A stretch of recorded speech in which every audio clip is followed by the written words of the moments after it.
Welcome, welcome, guys. Happy to have you back. He said what? Go and replenish the earth. That means as a parent now, when you finish your own now, and offspring is coming up also, right? And you expect that child to do more than what you've done. If you subdue, the child is supposed to subdue. Hallelujah. Let's add it to it. And so that is the theme of our program is subdue and dominate. As a father, we want to ask you a specific question. What are the roles of a father to ensure that his child, his son, his daughter subdue and dominate in our present world?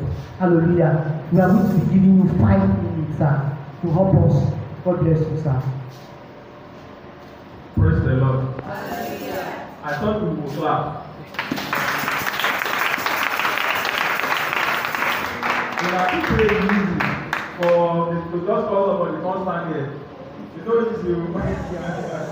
So please clap for me once again.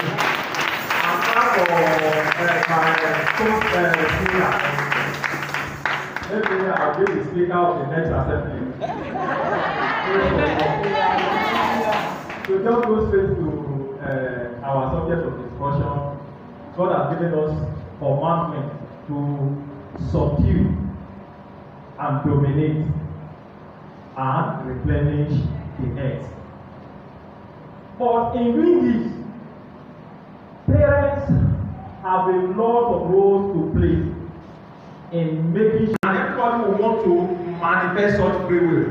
You as a parent, let them know the tenets, the consequences of their actions and their inactions, and guide them towards the positive step. There are a lot of people I know, there is a, let me say, a brother I know, he has just 4 sons. And when we see those 4 sons,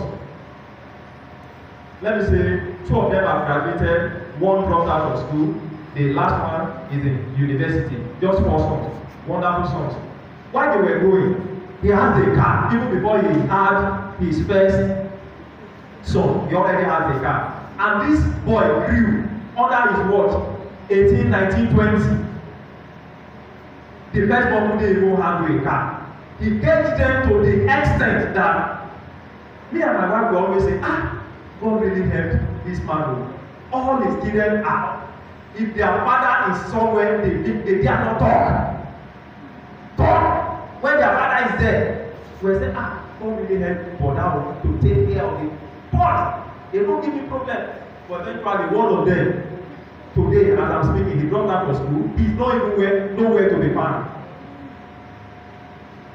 The last time we heard from him, they said he was in Ghana.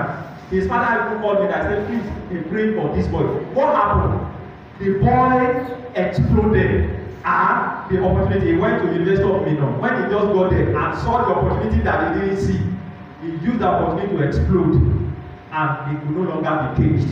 As parents, we must watch and allow our children to let's give them the opportunity to express themselves.